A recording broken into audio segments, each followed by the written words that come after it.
ജാതി അന്ന് ഒരു സാമൂഹ്യ വ്യവസ്ഥ മാത്രമായിരുന്നില്ല. അടിസ്ഥാനപരമായ ഉൽപാദന ബന്ധങ്ങളെ പോലും നിയന്ത്രിച്ചിരുന്നത് കൂടിയായിരുന്നു ജാതി. ഓരോ ജാതിക്കും ഓരോ തൊഴിൽ, ഓരോ ജാതിക്കുമുള്ള മേൽക്കീഴ് വ്യവസ്ഥകൾ തൊഴിലിനും ബാധകമായിരുന്നു. തൊഴിലിന് മാത്രമല്ല, കൂലിക്കും അവകാശങ്ങൾക്കും ചുമതലകൾക്കും അടിസ്ഥാനം ജാതി തന്നെയായിരുന്നു. ജാതി ഒരു നിയമവ്യവസ്ഥ കൂടിയായിരുന്നു. ഓരോ ജാതിക്കും ഓരോ നിയമങ്ങൾ, ഓരോ നിയമത്തിനും കർക്കശമായ അതിർവരമ്പുകൾ, നിയമലംഘനങ്ങൾക്കുള്ള ശിക്ഷാ വ്യവസ്ഥകൾക്ക് പോലും ജാതിഘടനയുടെ മേൽക്കീഴ് ബന്ധമുണ്ടായിരുന്നു. സവർണൻ അവർണനെ തല്ലിക്കൊന്നാൽ അയാൾക്ക് ഒരുതരം ശിക്ഷയുമില്ല. മറിച്ചായാൽ ശിക്ഷ ദണ്ഡനവും മരണവും. തീണ്ടലിന് കാരണം അവർണനായാലും സവർണനായാലും ശിക്ഷ അവർണന് മാത്രം. എന്ന് പറഞ്ഞാൽ ജാതി ഒരു മർദ്ദനോപകരണമായിരുന്നു എന്നർത്ഥം. ചുരുക്കി പറഞ്ഞാൽ ജാതി എന്നത് ഭരണകൂടം തന്നെയായിരുന്നു. ഇത്തരമൊരു കാലസന്ധിയിൽ നിന്നുകൊണ്ടാണ് ജാതിഭേദമില്ലാതെ മതദ്വേഷമില്ലാതെ സോദരത്വേന വാഴുന്ന ഒരു മാതൃകാസ്ഥാനത്തെ ഗുരു സ്വപ്നം കണ്ടത്. അതായത് ആരും ആരുടെ മേലും അധികാരപ്രയോഗം നടത്താത്ത സ്വച്ഛന്തമായ സ്വാതന്ത്ര്യത്തിൻ്റെയും സാമൂഹ്യ ഐക്യത്തിൻ്റെയും സന്ദേശം തന്നെയാണിത്. ഒരു ജാതി വ്യവസ്ഥയുടെ മേൽക്കോയ്മ തകർത്ത് മറ്റൊരു ജാതി വ്യവസ്ഥ അടിച്ചേൽപ്പിക്കാനുള്ളതായിരുന്നില്ല. മറിച്ച് ജാതീയതയില്ലാത്ത അവസ്ഥ സൃഷ്ടിക്കാനായിരുന്നു ഗുരു ശ്രമിച്ചത്. ഇത് പ്രത്യേകം ഓർമ്മ വെക്കേണ്ട കാര്യമാണ്. ഗുരുവിൻ്റെ നമുക്ക് ജാതിയില്ല എന്ന പ്രഖ്യാപനത്തെ ഈ ചരിത്ര വസ്തുതകളുടെ അടിസ്ഥാനത്തിൽ മനസ്സിലാക്കിയാൽ അത് ഇന്നത്തെ ദേശകാല പരിസ്ഥിതിയിൽ ഏറ്റവും പ്രസക്തമായിരിക്കും. ചരിത്രത്തെയും സംസ്കാരത്തെയും ദേശീയ തലത്തിൽ ഭരണകൂടാധികാരം തന്നെ അട്ടിമറിച്ചുകൊണ്ടിരിക്കുന്ന കാഴ്ചയാണ് കാണുന്നത്. ഇന്ത്യൻ സംസ്കാരത്തെ ഏകാത്മകമായി അവതരിപ്പിക്കാൻ കൊണ്ടുപിടിച്ച ശ്രമങ്ങളാണ് നടക്കുന്നത്. ഇന്ത്യയുടെ ബഹുസ്വരത, ഉപസംസ്കൃതികൾ തകർക്കപ്പെടുന്നു. ഐതിഹ്യങ്ങളെയും കൽപ്പിത ഭാവനങ്ങളെയും ചരിത്ര സത്യങ്ങളായി അവതരിപ്പിക്കുന്നു. മനുഷ്യന്റെ യുക്തിചിന്തയെയും സ്വാതന്ത്ര്യദാഹത്തെയും ചങ്ങലക്കിടുകയാണ് ലക്ഷ്യം. ഇത് സാംസ്കാരിക ഫാസിസത്തിന്റെ ദൗത്യം തന്നെയാണെന്ന് തിരിച്ചറിയാൻ ജനാധിപത്യ വിശ്വാസികൾക്ക് കഴിയണം. ഗുരുവിന്റെ സോദരത്വേന എന്ന സന്ദേശം നമ്മുടെ ഭരണഘടനയുടെ ആമുഖ വചനങ്ങളിൽ വരെ ഇടം പിടിച്ചിട്ടുണ്ട്.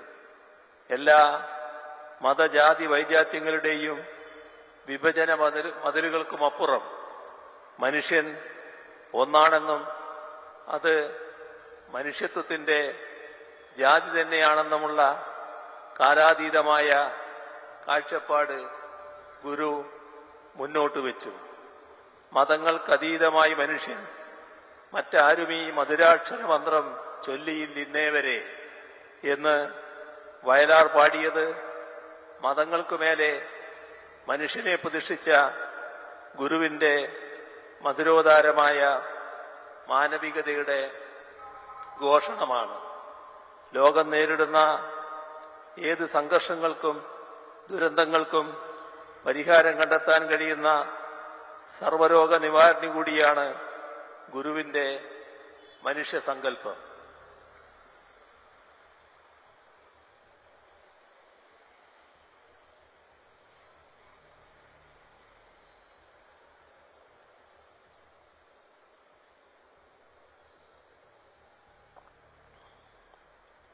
ഒരു നൂറ്റാണ്ട് കഴിയുമ്പോഴും ആ സങ്കല്പങ്ങൾക്ക് പ്രസക്തി ഏറി വരുന്നു.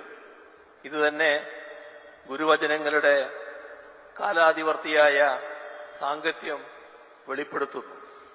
നമുക്കറിയാം, ഗുരു കേവലം ഒരു സന്യാസിയായിരുന്നില്ല. സാധാരണ സന്യാസ ജീവിതം നയിക്കുന്നവരൊക്കെ നേരത്തെ സ്വാഗത പ്രസംഗത്തിൽ ശുഭങ്കാനന്ദ സ്വാമികൾ പറഞ്ഞതുപോലെ അധ്യാത്മചിന്തകളിൽ മാത്രം മുഴുകിക്കഴിയുകയാണ് ചെയ്യുന്നതെങ്കിൽ ഗുരു ചുറ്റുപാടുമുള്ള ജീവിതത്തിലേക്ക് ഇറങ്ങിച്ചെല്ലുകയായിരുന്നു. മനുഷ്യരിലേക്കും അവരുടെ ജീവിത വഴികളിലേക്കും അദ്ദേഹം ഇറങ്ങിച്ചെന്നു. അവിടെ തൻ്റെ മനുഷ്യത്വ മഹാമന്ത്രങ്ങൾ കൊണ്ട് പ്രകാശം ചൊരിഞ്ഞു. അന്ധകാരജടിലമായ ആചാരങ്ങളെ മാത്രമല്ല, അന്ധകാരം കൂടുവച്ച മനസ്സുകളെയും മാറ്റിയെടുക്കാൻ ശ്രമിച്ചു. അതുകൊണ്ടാണ് ഫ്രഞ്ച് ചിന്തകനായ റൊമെയിൻ റോളണ്ട് കർമ്മനിരതനായ ജ്ഞാനി എന്ന് ഗുരുവിനെ വിശേഷിപ്പിച്ചത്. ജ്ഞാനിയുടെ ഈ കർമ്മനിഷ്ഠയുടെ പ്രതിസ്പന്ദങ്ങളാണ് ശിവഗിരി തീർത്ഥാടന സന്ദേശത്തിലും നമുക്ക് കാണാൻ കഴിയുക. ഗുരു സമാധിയാകുന്നതിന് മാസങ്ങൾക്ക് മുൻപാണ് ശിവഗിരി തീർത്ഥാടന സന്ദേശം നൽകുന്നത്. കൃത്യമായി പറഞ്ഞാൽ 1928 ജനുവരി 16 കോട്ടയം നാഗമ്പടം ക്ഷേത്രത്തിന് സമീപത്തെ ഒരു തേന്മാവിൻ ചുവട്ടിൽ ഗുരു വിശ്രമിച്ചുകൊണ്ടിരിക്കുമ്പോഴാണ് ഗൃഹസ്ഥ ശിഷ്യന്മാരായ വല്ലഭശ്ശേരി ഗോവിന്ദൻ വൈദ്യരും TK കിട്ടൻ റൈറ്ററും ചേർന്ന് ഗുരുവിനോട് തീർത്ഥാടനത്തിന് അനുമതി തേടിയത്. ഗുരു അനുമതി നൽകുകയും ചെയ്തു. ആദ്യം ഗുരു പറഞ്ഞത് ശിവഗിരി തീർത്ഥാടനം ഈഴവരുടെ മാത്രം തീർത്ഥാടനമായി മാറ്റാതിരിക്കാൻ പ്രത്യേകം ശ്രദ്ധിക്കണമെന്നാണ്. എന്നിട്ട് ചില നിബന്ധനകളും ഗുരു ഇരുവരുടെയും മുന്നിൽ വെച്ചു.